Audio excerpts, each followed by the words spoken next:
Y bueno, vamos a la escritura. Hoy me toca compartir la palabra, es una bendición. Y quiero hablar de una herramienta para este 2026. Una herramienta para este 2026. Una herramienta que espero que llegue a su vida no solamente como un instrumento, sino como una revelación, que caiga en el corazón, porque a lo mejor hemos oído hablar de este tema, pero estoy convencida, me estuvo dando muchas vueltas en la cabeza, sentí mucha confirmación del Señor que va a ser algo poderoso para lo que podamos vivir este año, y es muy importante que usted lo tenga en su vida. Hechos capítulo 15, versículos 16 y 17. Hechos capítulo 15, versículos 16 y 17. Lo puede buscar ahí en su Biblia o lo podemos poner aquí en la pantalla para que lo podamos leer todos juntos. Y dice así la palabra, estamos ahí, Hechos 15, si ya llegó ahí, me dice amén, si no ya lo tenemos aquí. Lo leemos juntos, vamos a leer versículos 16 y 17. Todos juntos dice así: después de esto volveré y reedificaré el tabernáculo de David que está caído, y repararé sus ruinas y lo volveré a levantar, para que el resto de los hombres busque al Señor y todos los gentiles sobre los cuales es invocado mi nombre. ¿Para qué va a ser restaurado el tabernáculo de David? Para que todos, ¿sí dice todos? ¿Sí dice la palabra todos? Hay un efecto en cuanto el tabernáculo de David es restaurado, y hay un efecto en todos. No unos, no algunos, no la iglesia, hay un efecto en todos. Diga, hay un efecto en mi familia cristiana, pero también hay un efecto en mi familia que no conoce a Cristo. Hay un efecto en mi vida, pero también hay un efecto en mis vecinos. Hay un efecto en mi vida, pero también hay un efecto en mis compañeros de la universidad, que son borrachos y ateos, y en mis maestros que me predican en contra de Dios.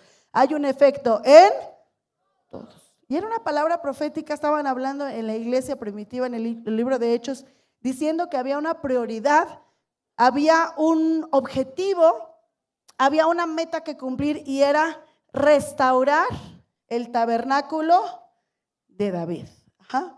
Pero ¿cuántos sabemos lo que es el tabernáculo de David? ¿Cuántos sabemos a qué se refiere el tabernáculo de David?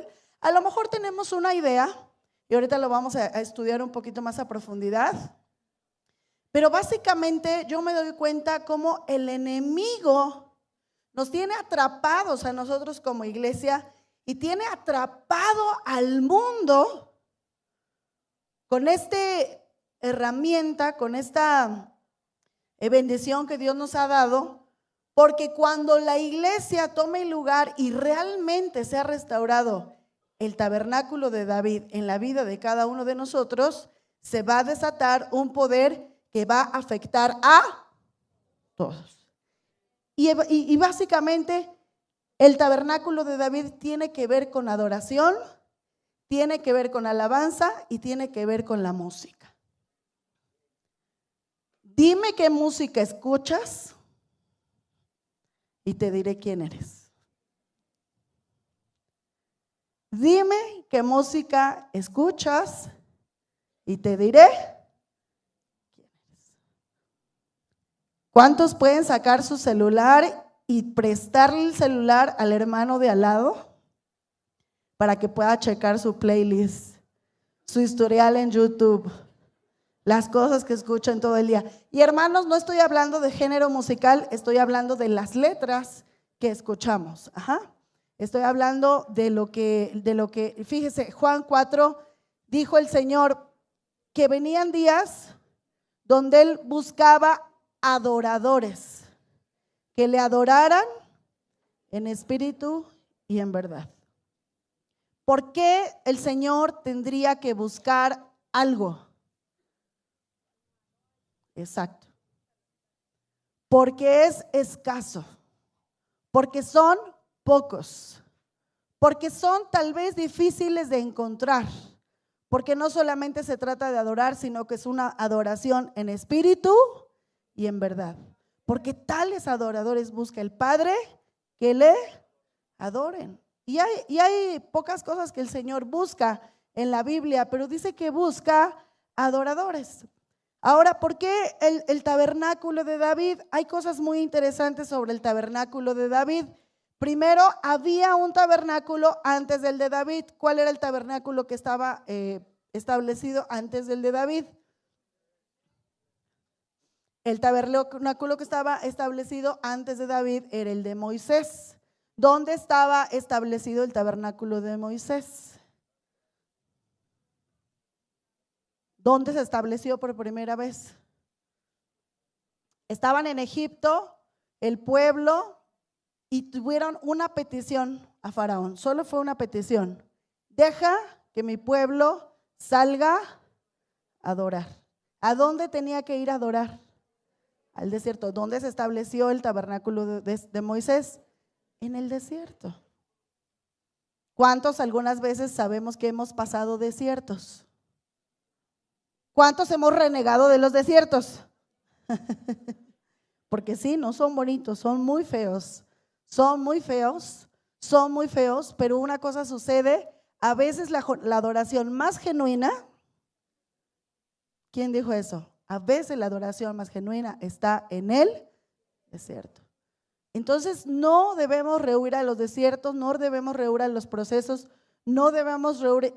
Entonces toma sentido Santiago 1 cuando dice: tened por sumo gozo cuando os halléis en diversas pruebas, sabiendo que la prueba de vuestra fe produce paciencia. Porque la adoración nació en el desierto. Dígalo junto conmigo: la adoración nació en el desierto.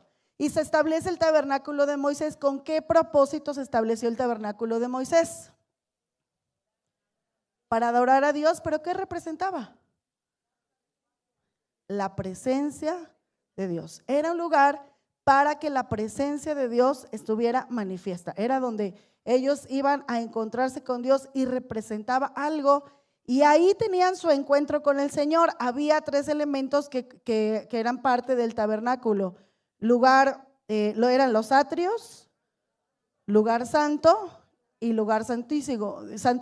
Dígalo junto conmigo otra vez: atrios, lugar santo y lugar santísimo. Eso era lo que constituía el tabernáculo. Y si producción me ayuda, si tienen una foto de un tabernáculo, a ver si me la pueden poner aquí en pantalla. Pero ¿cuál es la pregunta? ¿Por qué el Señor dijo restauraré el tabernáculo de David y no el de Moisés? Moisés fue primero. Moisés fue genuino. Moisés tuvieron ese encuentro con el Señor. ¿Qué había de diferente con la alabanza de David? ¿Qué pasaba? Porque es como decimos ahora, podemos cantar, adorar, sabemos que tiene que ver con la alabanza, pero el Señor dijo: restauraré el tabernáculo caído de.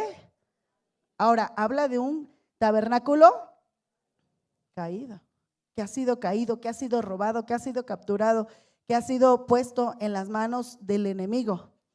Y dice acerca del tabernáculo de David y no el de Moisés. Y hay otro tabernáculo, hermanos. David establece un tabernáculo y lo establece básicamente en el patio de su casa. Lo pone entre cortinas, entre tiendas. Y él un día dice: porque yo estoy viviendo en una casa de cedro de maderas finas y el arca del Señor está entre cortinas. Y el profeta manda a llamar al profeta y le dice: profeta, pues ¿por qué el arca de la alianza, del pacto está aquí en las cortinas? Y yo vivo en una casa muy bonita, voy a hacer algo para poner el arca. Y el profeta le dice: sí, hazlo.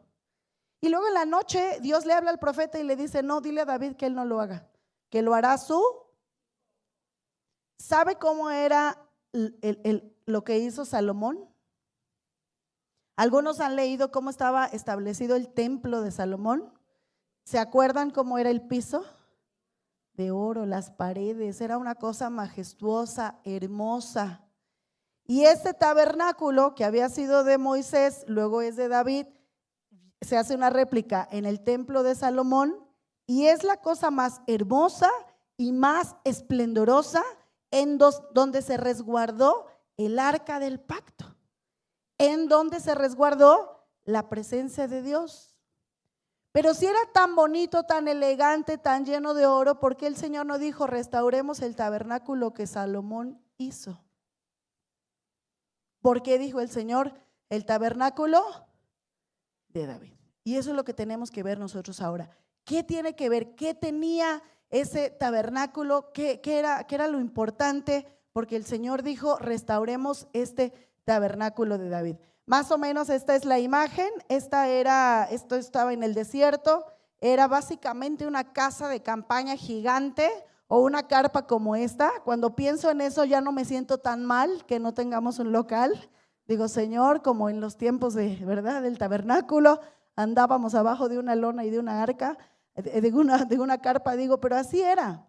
Era una cosa bien sencilla. Eran cortinas, eran telas, era una casa de campaña gigante, era una carpa. Pero ¿sabe cuántas victorias de las batallas de David se decidieron por esta situación? David fue el único rey que se establece como rey y dice una cosa: a partir de hoy la alabanza va a ser 24 horas en mi reino.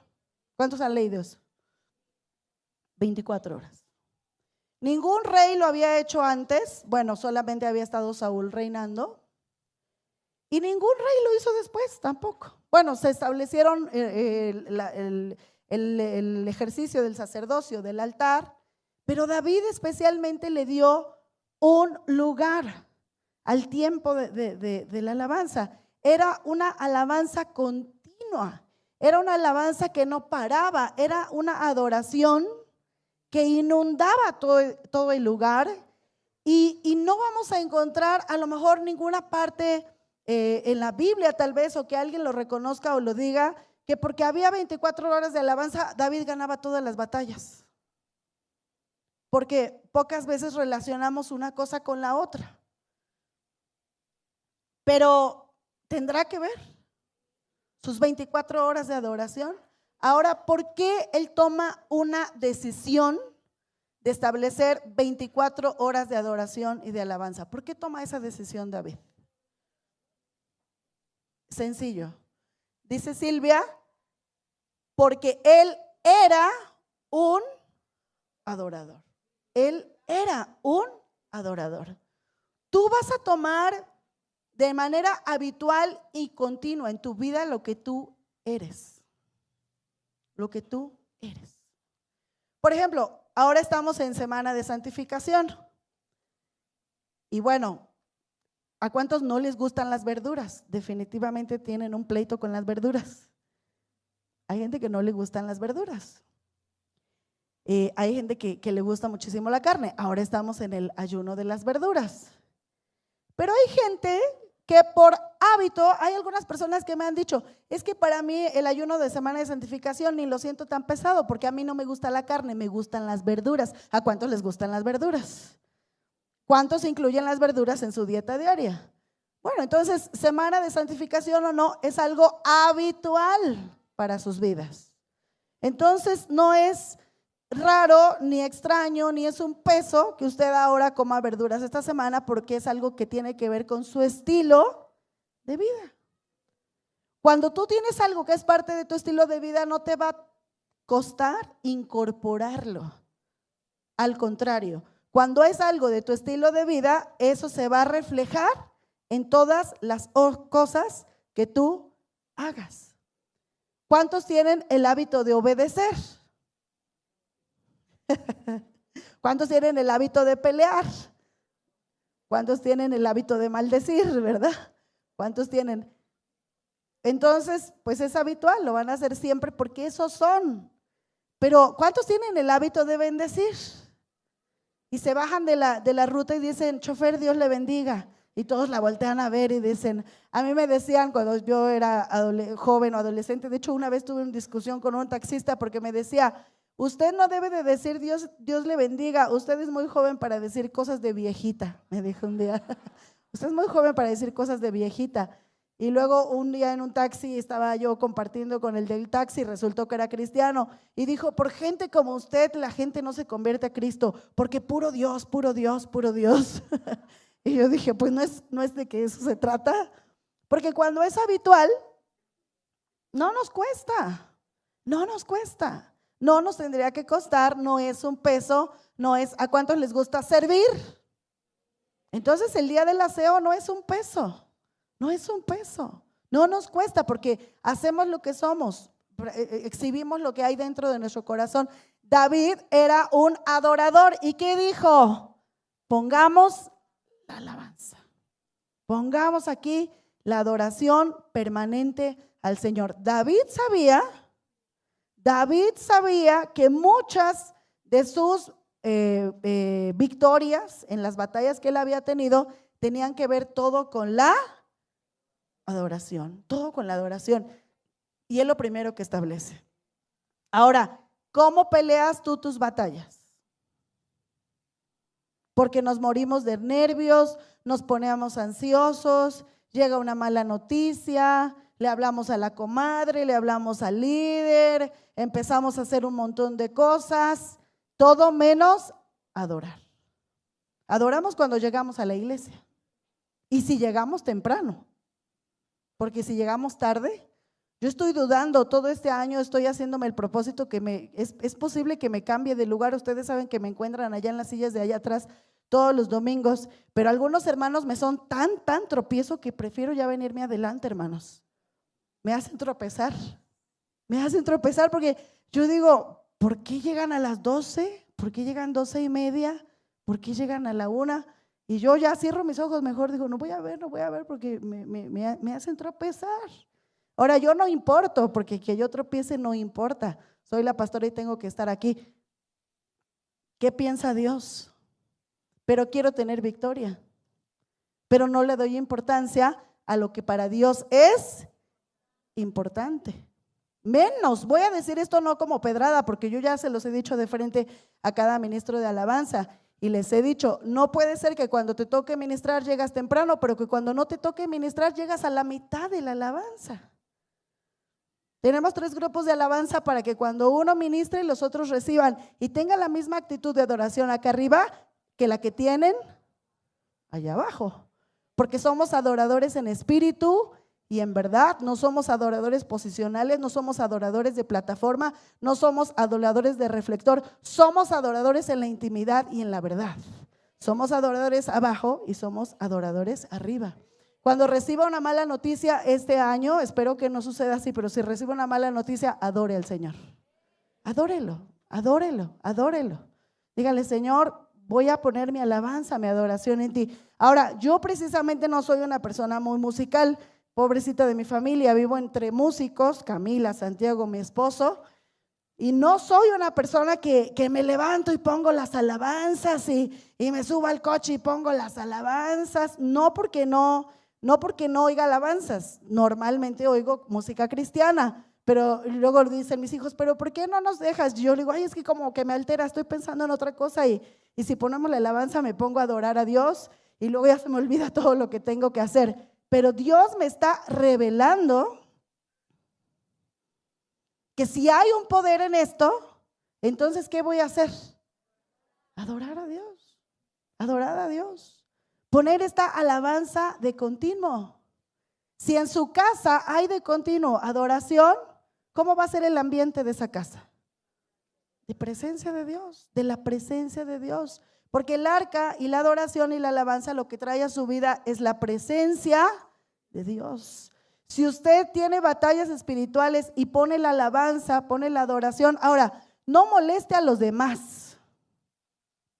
Si tiene gente inconversa en su casa que no soporta la alabanza, la peor cosa para evangelizarlos es, pastora, le puse la alabanza a todo volumen. ¡Ay, cuántas veces he escuchado esto! Si yo, que le digo que soy la pastora, si me ponen toda la alabanza a todo volumen, me altero. Entonces, si sus hijos no son cristianos, su esposo no es cristiano, su mamá no es cristiana, y usted llega y pone la alabanza a todo volumen para que oigan a Dios, ¿sabe qué va a pasar con esa gente? Solo se va a cerrar. Póngase sus audífonos y escuche sus alabanzas, porque eso no es sabio, no es la guerra que yo le estoy hablando, ni es la estrategia que yo le estoy queriendo dar en esta tarde. ¿Sí está de acuerdo conmigo? Por favor, no haga eso, los va a torturar a los pobres. Y la alabanza y la letra de las canciones nos identificamos con ella. ¿Cómo quiere que su hijo mundano se identifique con una letra cristiana si no ha tenido un encuentro con el Señor? Solamente va a tener rechazo y va a tener aberración y va a decir, jamás voy a ir a ese lugar que me quieren imponer cosas, y cantan cosas con las que no me identifico. Entonces no es así, hermanos, ¿ok? No es así. Me pongo mis audífonos y adoro al Señor y canto al Señor. O finalmente, en el Antiguo Testamento, hermanos, no había ni bocinas, no había ni celular, no había ni Spotify, no había ni YouTube. ¿Y cómo se adoraba en el Antiguo Testamento? A capela, en el espíritu, con su corazón, en una actitud de adoración. Entonces, ¿qué es el tabernáculo de David? Vamos a ver, muchos cristianos ni siquiera saben que David tenía un tabernáculo. Encontramos que el tabernáculo de Moisés estaba en Gabaón. El estado espiritual de la nación era desastroso y los hijos del sacerdote Elí eran corruptos e impíos. Es curioso que no regresaron cuando rescatan la presencia de Dios, el arca del pacto. Cuando la rescatan, no la llevan a Gabaón, sino que la llevan literalmente al patio de David. Y David ahí establece, y ahí tienen el arca que representa la presencia de Dios. Ahora quiero dar dos advertencias sobre la presencia de Dios. Número uno, los filisteos robaron el arca del pacto, la llevaron a su ciudad, la pusieron junto a su dios, Dagón, y estando el arca del pacto ahí, Dagón al otro día amaneció en el piso, ¿verdad? Muchos sabemos esa historia. La vuelven a poner y al otro día Dagón aparece decapitado y sin las manos. Y entonces ya ellos se empiezan a espantar y dicen, ay caray, ¿qué está pasando aquí? Pero lo peor no fue eso, que su Dios fue humillado, fue derribado, fue mutilado y fue decapitado, porque su Dios pasó todo esto. Ahora, Dagón era una estatua enorme que no había manera de que una persona, humanamente hablando, pudiera hacer esas cosas. Por eso ellos supieron perfectamente que era el Dios de Israel. Cuando la presencia de Dios está en un lugar, la presencia de Dios es tan fuerte que hace esto en contra de los enemigos. Por eso, si la presencia de Dios está en su casa, aunque el enemigo quiera venir y quiera entrar, ¿qué va a pasar con el enemigo? Se va a destruir, decapitado, mutilado, tirado y humillado. Así va a terminar el enemigo en su casa. Pero cuando el enemigo está ganando ventaja sobre nosotros, nos tenemos que preguntar, ¿está la presencia de Dios? Porque si la presencia de Dios no está, entonces el enemigo sí puede empezar a tomar lugar. Y la presencia de Dios no es para que la tengamos solo en la iglesia, es para que usted la tenga en su corazón y en su vida de continuo, su vida de adoración. La presencia de Dios también, esto a mí me habla, hermanos. El pueblo de Israel pierde la batalla, como siempre, por un pecado, hizo algo mal, Dios no estaba con ellos, perdieron la batalla, se llevaron el arca como una recompensa, ¿verdad? Como algo que tenían que presumir, como una recompensa, se llevan el arca. Y el arca del pacto representaba la presencia de Dios. Otra cosa que me habla este pasaje de la Escritura es que los hebreos, el pueblo israelita, no pudo defender el arca. Por eso los filisteos la capturaron, la secuestraron y la llevaron. Pero esta parte de la Escritura me habla de que la presencia de Dios no necesita usted defenderla. La presencia de Dios se defiende sola. Ajá. ¿Qué quiero decir con esto? Hay gente a lo mejor que se burla por cómo usted danza, por cómo usted canta, por cómo usted grita.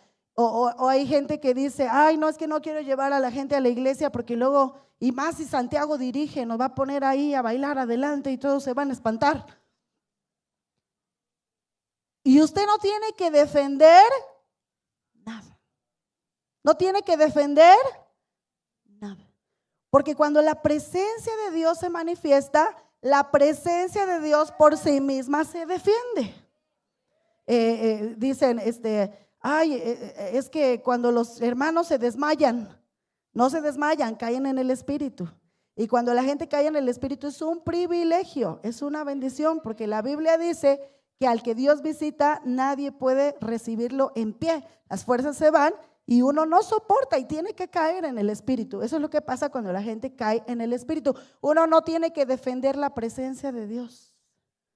Uno no tiene que justificar la presencia de Dios. Uno no se tiene que preocupar por lo que pase o el efecto que tenga la presencia de Dios en las personas. Uno tiene que encargarse que la presencia de Dios esté con nosotros. Y la presencia de Dios por sí sola va a ser. ¿Quién defendió el arca? Solita se defendió. El arca solita se defendió. Y entonces derribó al ídolo le cortó las manos, lo decapitó. Era la misma presencia de Dios. ¿Qué no podrá hacer la presencia de Dios en su vida, hermano? ¿Cuál es el verdugo? ¿Cuál es el enemigo que le está atacando? Busque la presencia de Dios. Busque la presencia de Dios. Llénese de la presencia de Dios. Y la presencia de Dios se va a encargar de sus enemigos, como el Señor se encargó de los filisteos. Una vez estábamos en Vida Victoriosa y llegaron unos hermanos de aquí de la ciudad quejándose y diciéndome, no, es que el calor, es que es mucho calor, es que quién sabe qué, que por qué no ponen aire acondicionado, que nos estamos derritiendo. Y el pastor nos acababa de decir que, el agüita mejor hija, que había hecho una inversión para establecer una iglesia, gracias, para poner techo a una iglesia y había gastado. Y que él había estado indeciso, estoy hablando del pastor Jacobo, estaba indeciso entre poner el aire acondicionado y ponerle el techo a esa iglesia porque costaba exactamente lo mismo. Entonces le dije a los hermanos, el pastor acaba de hacer una inversión para poner techo a una iglesia y estaba indeciso, porque además imagínense aire acondicionado para ese local, es imposible, ¿no? Gracias, César. Porque le voy a decir una cosa que hemos aprendido de nuestro pastor. Estamos más preocupados porque el Espíritu Santo se sienta cómodo en nuestra congregación a que el hermano se sienta cómodo en nuestra congregación. ¿Con qué se va a sentir más cómodo el Espíritu Santo? ¿Con la ofrenda a una iglesia o con su aire acondicionado? No lo oí convencido, ¿eh? O sea, lo oí así como que ay, no podemos hablar con el Espíritu Santo y negociar algo. Porque no buscamos nuestra comodidad, buscamos la comodidad de Dios y del Espíritu Santo para que Él se mueva, su presencia está entre nosotros y entonces nosotros vamos a estar bien. ¿Sí me entiende? Es al revés, no es así, es al revés. El tabernáculo de David representaba la presencia de Dios. El tabernáculo de David representaba el acceso directo a la presencia de Dios. Vamos a enumerarlo si quiere. Como número uno, el tabernáculo de David representaba primeramente, más que otra cosa, algo sencillo, algo genuino, algo accesible. Era una tienda, eran cortinas. Y en el tabernáculo de David podían entrar todos los que quisieran. A diferencia del tabernáculo con Salomón o el tabernáculo de Moisés. Ahí en el tabernáculo de Moisés se entraba una sola vez al año. Y el único que tenía el acceso era el sacerdote. Parece que David tuvo una revelación 1000 años antes de lo que sería la iglesia. Lo que estableció David en el patio de su casa fue una congregación cristiana nuevotestamentaria, pero él no sabía, pero lo había recibido como una revelación. Quiero saber si hay anfitriones de grupo familiar en esta noche. Quiero que se pongan de pie. Si hay personas que han abierto su casa para que un grupo familiar se dé en su casa. Quiero que les demos un aplauso a todos estos hermanos, por favor. Porque lo que han hecho es lo que hizo David. Abrió el acceso, abrió la puerta. Pueden tomar su lugar, hermanos. Estaba pensando que este año podemos darles de regalo un paquete de papel de baño a cada uno de los anfitriones. Porque yo fui anfitriona de grupo familiar muchos años y sé que lo que más se gasta es el papel de baño. Yo digo, ¿qué harán los hermanos? ¿Harán rollito y se lo llevarán a su casa o qué? El jabón, ¿verdad? Se acaba. Las jergas para andar trapeando. Y además es muy agotador, es muy cansado. El café, el azúcar. A ver si pueden llegar con un kilito de azúcar, ¿no? Este año, hermanos, por favor. O sea, está la presencia de Dios, pero por favor, lleguen con algo. Ustedes han hecho lo que David. Ustedes han abierto el acceso. Ustedes, yo sé que se arriesgan porque a nuestros grupos familiares llega gente que luego ni conocemos. Hay algunos que traen gente de la calle y los llevan al grupo familiar, pero su casa se ha convertido en arca de salvación. Ustedes están trabajando por ese tabernáculo de David caído, en donde el Señor dijo, quiero que la presencia de Dios esté accesible a todos y todos puedan entrar y todos tengan acceso y todos puedan disfrutar y todos puedan ser bendecidos y todos puedan ser llenos de la presencia de Dios. Y eso es lo que estaba sucediendo ahí. El tabernáculo de David entonces es sencillo, es accesible. El tabernáculo de David número 2 no era un rito, era un estilo de vida. Por eso las 24 horas de adoración. No era un rito, no era una liturgia, no era una misa. Alguien de los nuevos me dice a la iglesia, es que cuando lee la palabra, la misa, pastora. Y le digo, no, es la reunión, ya ni sé qué decirle. Pero bueno, la liturgia, el culto, el orden, no es eso, no es rígido, es algo genuino, es algo de la vida, es algo que nosotros vivimos día con día. Por eso el tabernáculo de David tenía que ver con el estilo de vida y por eso eran 24 horas, porque era parte de su vida. Y no era Liverpool, era parte de su vida, era parte de su vida. Era sencillo. Número tres, dijimos que era continuo. Número 3, era para la guerra, era para la victoria. Dios le dio victoria sobre todos sus enemigos y sobre todas sus batallas hubo. A pesar de que hubo muchas cosas con David que no eran buenas y no fue buen ejemplo, él tuvo victoria sobre todas las cosas que él tuvo.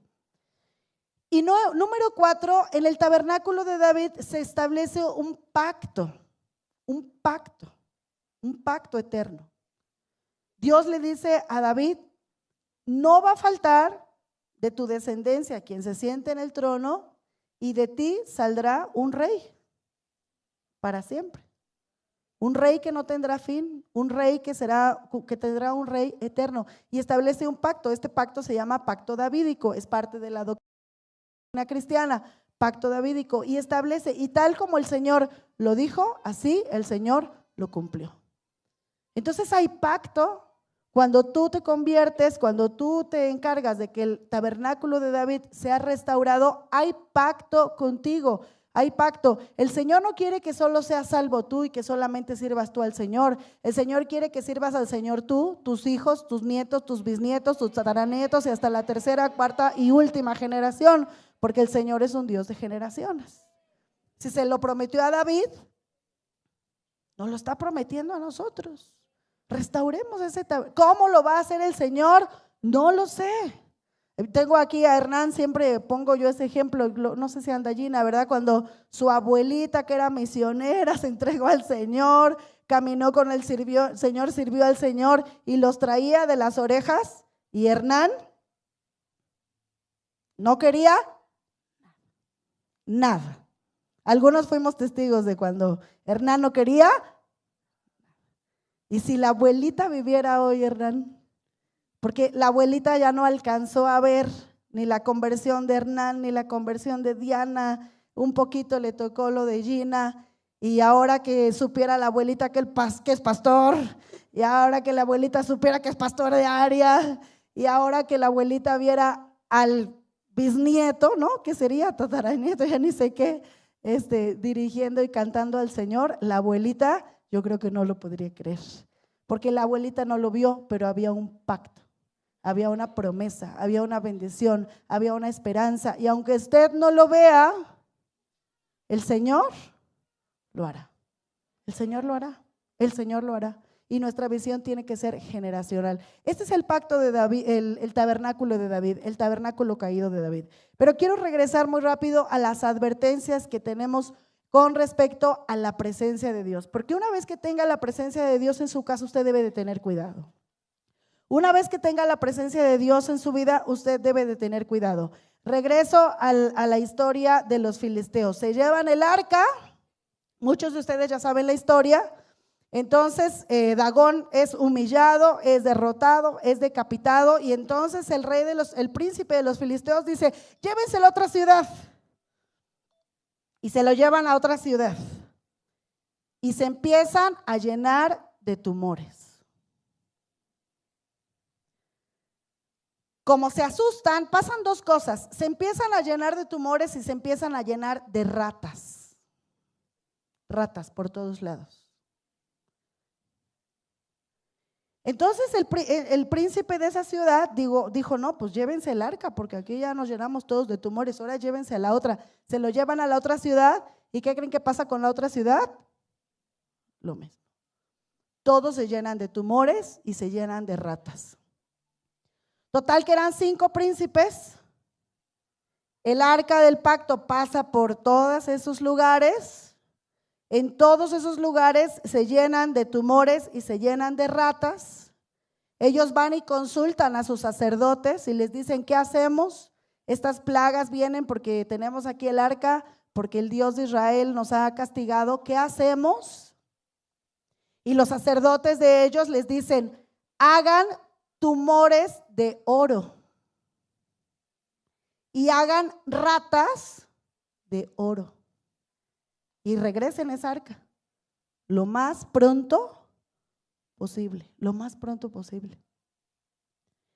Dicen que los tumores, no estoy diciendo que todos los tumores que nos aparecen es por esto, hermanos, ¿ok?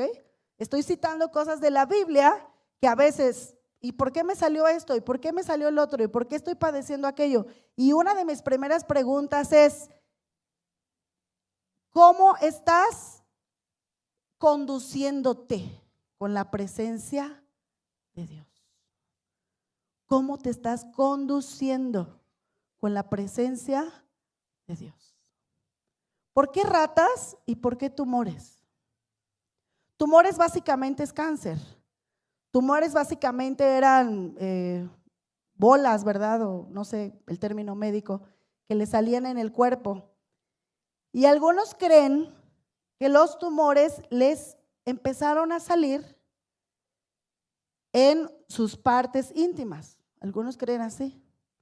Y muchos murieron. Y fue muy doloroso. Ellos primero no sabían que tenía que ver con la presencia de Dios o con el arca. Primero pensaron que era casual, por eso lo fueron pasando de príncipe en príncipe. Y después dijeron: si regresamos el arca y sanamos, entonces era eso. Era eso lo que nos estaba enfermando. Ajá. Porque la presencia de Dios, que es tan santa y que es tan buena, te puede bendecir o puede traer muerte a tu vida. Y la palabra dice: y el que tome la santa cena, el que tome el pan y el vino, tómelo dignamente. Dignamente. Porque si no, algunos se enferman u otros duermen, dice la palabra.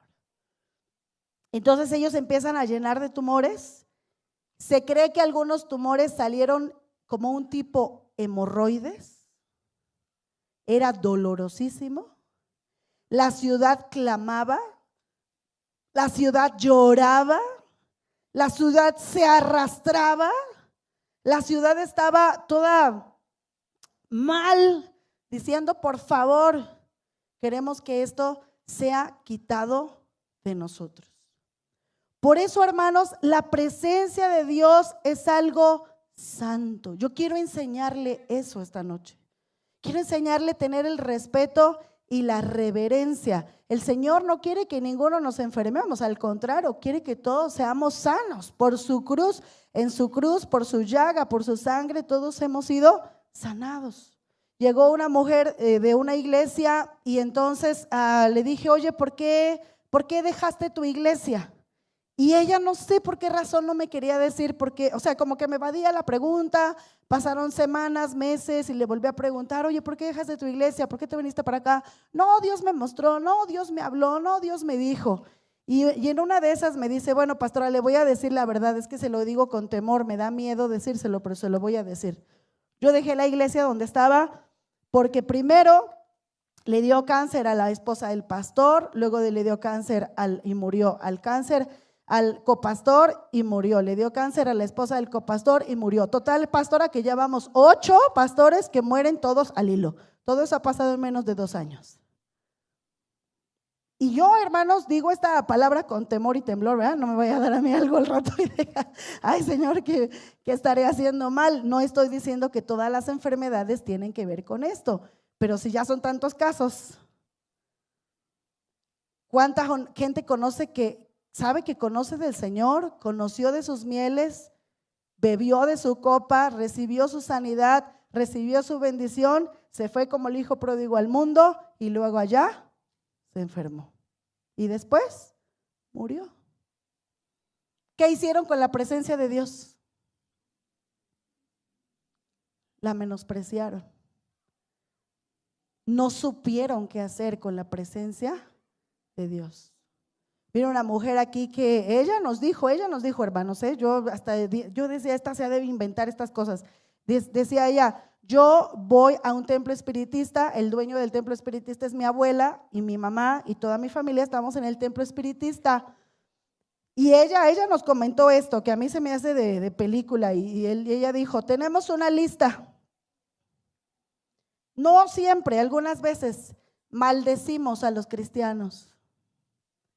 Y hace 20,000 años que Marcos Witt era pues como de los cantantes más importantes de México en la música cristiana, tenemos Marcos Witt en la primera lista y maldecimos a sus hijos. Así como aquí en la iglesia oran y bendicen, así nosotros maldecimos. Maldito Marcos Witt, maldito sus hijos, maldita su familia, maldito su ministerio. Dios me perdone que estoy diciendo todo esto. Estoy poniendo el ejemplo porque yo estaba asombrada. Yo inicialmente, de verdad, hermanos, dije, ay, esta hermana nos está cuenteando nada más, eso ni existe. Y le dije, ¿de verdad? Me dijo, sí, pastora, de verdad. Luego un día tuvo una liberación, tuvo muchas liberaciones, pero un día tuvo una liberación y la subieron a la oficina de mi esposo, no sé por qué razón, allá en Río Frío, en la parte de arriba, no sé quién estaba en esa liberación, y ella rasgaba el piso de la oficina y decía, es que el diablo me dijo que abra aquí un portal, voy a abrir aquí un portal, pero en trance, ¿no? Como un demonio ahí hablando a través de ella, y arrastraba y arañaba el piso de la oficina así bien feo. Y después tuvo ahí como una conversión, ella nos dijo muchas cosas, tal, y después se ofendió con alguien en la iglesia. ¿Y cree que hizo? Se fue de la iglesia, porque alguien la ofendió. Se fue en falta de perdón. Era una mujer que no llegaba a los 40 años, tal vez tenía unos 36, 38, muy guapa, por cierto, muy guapa, físicamente muy guapa. Físicamente muy guapa, que usted diría, ay, no, ella no practica la brujería, ¿cómo crees? Muy guapa. Regresó a los 2 años, llena, cundida, cáncer. Se congregó 6 meses con nosotros y murió. Finalmente yo dije, Dios, le diste oportunidad de vida. Yo creo que salva a la mujer porque esos últimos meses estuvo en la iglesia y se reconcilió, ¿verdad? Otra vez con el Señor. ¿Vale la pena una ofensa, hermanos? O sea, hermanos, la presencia de Dios es más que una ofensa, es más que un malentendido, es más que una llamada no recibida, es más que una visita no hecha, es más. La presencia de Dios es más que aquella persona que no recibe sanidad, pero sigue teniendo fe y sigue congregándose y sigue creyendo. Es más. No, vuelvo a decir, no estoy diciendo que todo el cáncer tiene que ver con esto, no estoy diciendo con eso, pero sí quiero prevenirlo, que la presencia de Dios puede bendecir, o puede pasar este tipo de cosas. Sí tiene que haber un temor reverente de la presencia del Señor, porque la presencia de Dios es algo que nosotros debemos valorar, que nosotros debemos anhelar, que nosotros debemos decir: Dios, tu presencia. ¿Y sabe para qué ayunamos? Para estar más sensibles a su presencia. Porque si usted tiene su presencia, usted no va a necesitar nada. David había sido, parece, la reputación de David era complicada. Parece que fue abandonado. Parece que no era, sí era su papá, pero la mamá de sus hermanos no era su mamá. Por eso a esa comida, cuando estaba Samuel y los mandó llamar, por eso a él no lo llamaron, porque él era un rechazado, era un marginado, no lo contaban dentro de la familia, no era parte de ellos. Y él escribe un versículo en un salmo que dice: aunque mi padre y mi madre me dejaren, con todo eso tú me recogerás, Señor. Y la presencia de Dios hace que tu pasado no defina tu futuro, que tu pasado no defina tu posición, que tu pasado no defina si puedes ser un rey o no, que tu pasado no defina si puedes ir adelante o no. Eso no importa, porque la presencia de Dios, hermanos, lo cambia todo. Ahora, ¿qué significan las ratas? Tengo ahí una imagen de la rata y de los tumores. Algunos ya lo saben, pero para los que no lo sepan, cuando usted sueña con ratas, cuando usted se cree una rata, no es cierto. No es cierto. Es que eran ratas y tumores. Sí eran los ratones de oro, las ratas de oro y los tumores de oro. La presencia, ¿por qué ratas? La rata simboliza inmundicia. Cuando tú sueñas ratas, ¿alguien ha soñado ratas? ¿Verdad? Cuando tú sueñas ratas, tiene que ver algo con inmundicia. Entonces las ratas empiezan a salir y empiezan a plagarse y empiezan a llenar todas las ciudades. Y no es otra cosa más que cuando la presencia de Dios está en un lugar, exhibe lo que hay dentro de tu corazón. Ahora, esto es malo y bueno. Es bueno porque si lo exhibe, arrepiéntete. Me arrepiento. Entonces llega la presencia de Dios a cualquier lugar donde la presencia de Dios se empieza a manifestar, empieza a exhibir lo que el Señor tiene que restaurar, lo que el Señor tiene que limpiar, lo que el Señor tiene que cambiar. Entonces no es malo. No tenga miedo, hermanos. Es que yo no quiero que me exhiban. El que yo no quiero que me exhiban quiere decir que usted no tiene arrepentimiento. Quiere decir que usted depende más de la aprobación de la gente que de la aprobación de... Ya dice el dicho, si lo sabe Dios, no hay nada oculto. Todo ha de ser manifiesto, todo ha de salir a la luz, todo ha de salir a la luz. Y cuando sale a la luz, solamente hay un camino, hermano: arrepentimiento. Arrepentimiento, no hay de otra. Arrepentimiento. Estamos en semana de santificación. Arrepentimiento. Entonces salen las ratas. Y luego salen los tumores. Ustedes saben que cáncer está relacionado con rebeldía. Ellos hicieron algo que no deberían de hacer.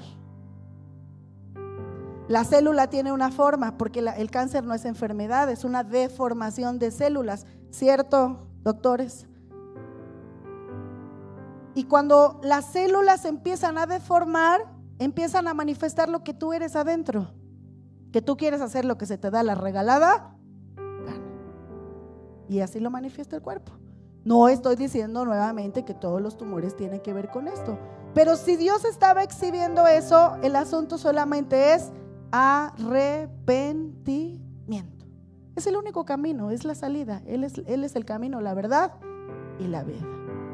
Los sacerdotes le dicen: hagan tumores, hagan figuras de oro de todas las ciudades donde hubo ratas, de los tumores.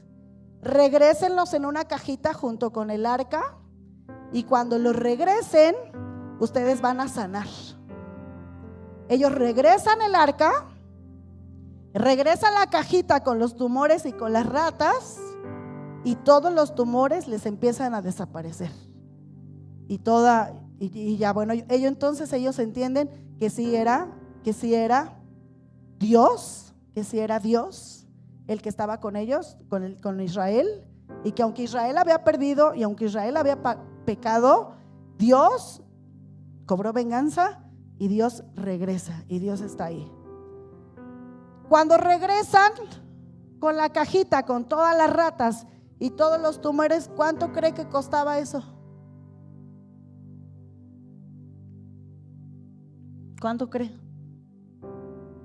Porque esa es otra cosa que yo quiero que usted entienda, que tiene que ver con el tabernáculo de David, el arca del pacto y la presencia de Dios. El Señor nunca pierde, hermanos. El Señor no va a perder. El Señor no va a perder. Y Él siempre saldrá victorioso. Cuando a mí vienen y me dicen, es que me robaron algo, yo le digo, ¿te lo robaron porque abriste una puerta o estás haciendo las cosas bien y te lo robaron? A veces me dicen la verdad, a veces me dicen mentiras. Pero va a pasar esto: si tú estás haciendo lo correcto y te robaron, el Señor te va a regresar el doble. Porque al Señor nadie le va a robar. Nadie le va a robar. Pero si tú abriste la puerta en algo y te robaron, pues es tu consecuencia. ¿Me entiendes? Es tu consecuencia. Cuando nosotros nos demandaron en el local anterior, llegó una demanda, y bueno, y es una historia larga que muchos de ustedes ya se saben, pero ellos, pues en realidad no sabíamos ni qué pretendían con la demanda, pero el punto es que estuvimos depositando a la renta a una cuenta del gobierno por 2 años o 3 años mientras terminaba el juicio.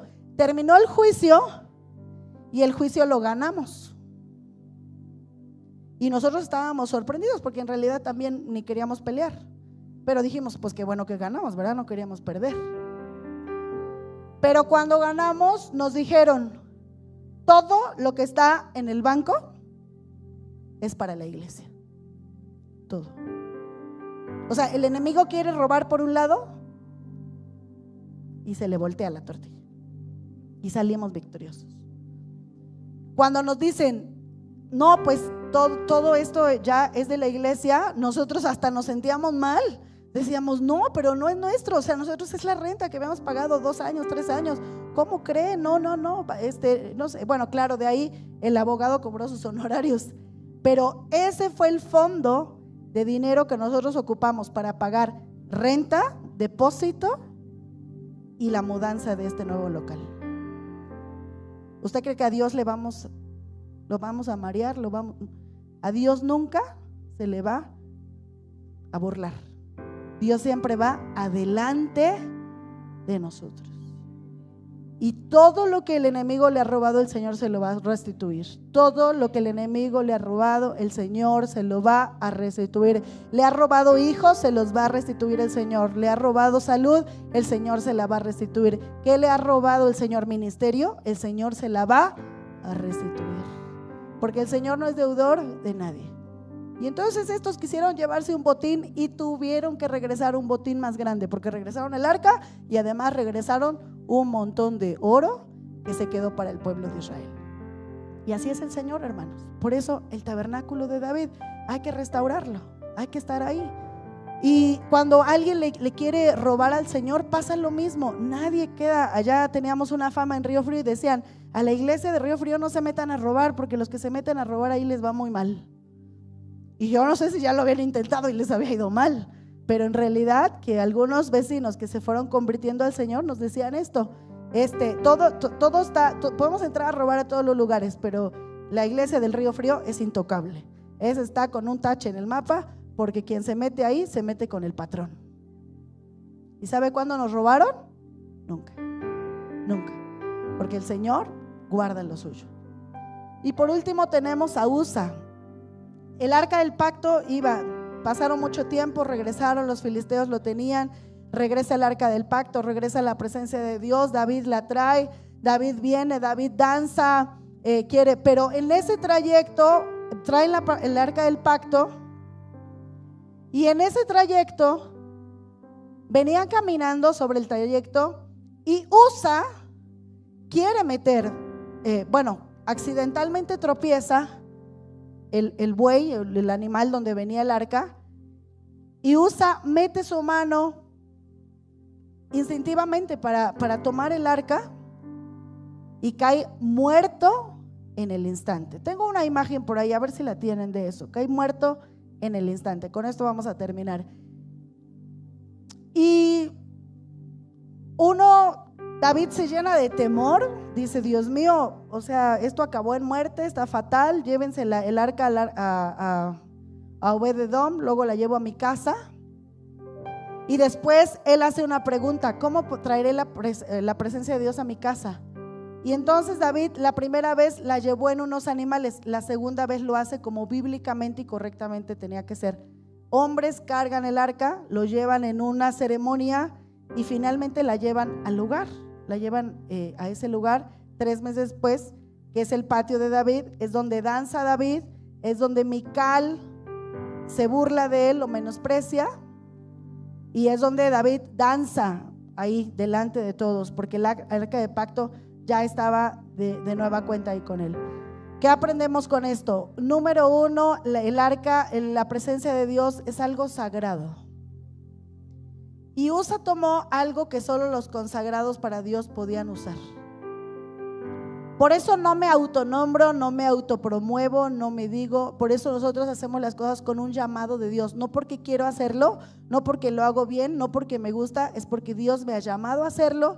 Hay una consagración y entonces hago las cosas. Así debe de ser, ese es el orden.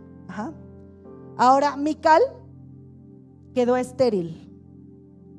Dice la Biblia que Mical nunca pudo tener hijos a causa de ese menosprecio y de esa crítica que él hizo hacia David.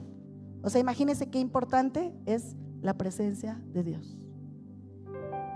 Si usted no danza porque le da miedo la crítica, si usted es una persona que critica a los que danzan, a los que expresan su alabanza al Señor, usted puede tener un corazón como Mical y debe tener cuidado.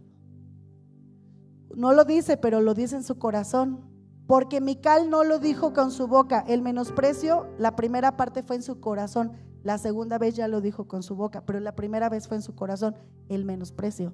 Y ella quedó estéril y dice el Señor que ella nunca tuvo bebés porque había menospreciado lo que David había hecho. Y termino con esto, si la quiere anotar. David no danzaba como rey, danzaba como hombre. Cuando él entra danzando así, él no estaba danzando como un rey, él danzaba como un hombre. David se quitó el manto real. Tú te tienes que quitar la posición que tú tienes cuando estés en la presencia de Dios, para que tenga la libertad de danzar como Dios se lo merece. No estoy diciendo que todos tengan que danzar, pero tenemos que adorar, tenemos que tener esta actitud. Escogido por gracia. Cuando tú entiendes que eres escogido por gracia, no necesitas la aprobación de nadie. Cuando tú entiendes que eres escogido por gracia, no necesitas la aprobación de nadie. Por eso no te importa ya si te critican o no, si le va a caer bien o no, si levantas las manos o no. Solamente si póngase desodorante, hermano, cuando levante las manos, para que no lo vean feo. La adoración no es elegante. La adoración no es elegante. La danza no es elegante. La danza no es cómoda. La danza, cuando uno danza al Señor, no es para que se sienta bien. ¿Cuántas de nosotras hemos danzado con unos tacones que nos perforan las plantas de los pies? Pero danzamos. Porque la danza y la adoración no es elegante, no es cómoda. Es rendición y es entrega a nuestro Señor. Cuando la presencia de Dios es más importante que tu reputación, tu adoración deja de ser espectáculo. Lo voy a repetir: cuando la presencia de Dios es más importante que tu reputación, tu adoración deja de ser espectáculo y se convierte en una verdad. Vamos a ponernos de pie.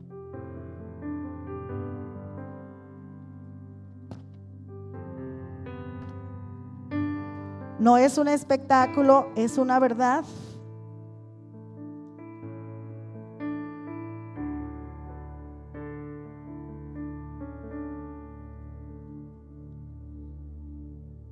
Y quisiera que esta enseñanza quede, como yo decía, hermanos, como una revelación a nuestra vida, no solo como algo que debemos hacer. No es que en el centro cristiano danzamos, no es que en el centro cristiano adoramos, no es que en el centro cristiano cantamos, no, es que David lo hizo.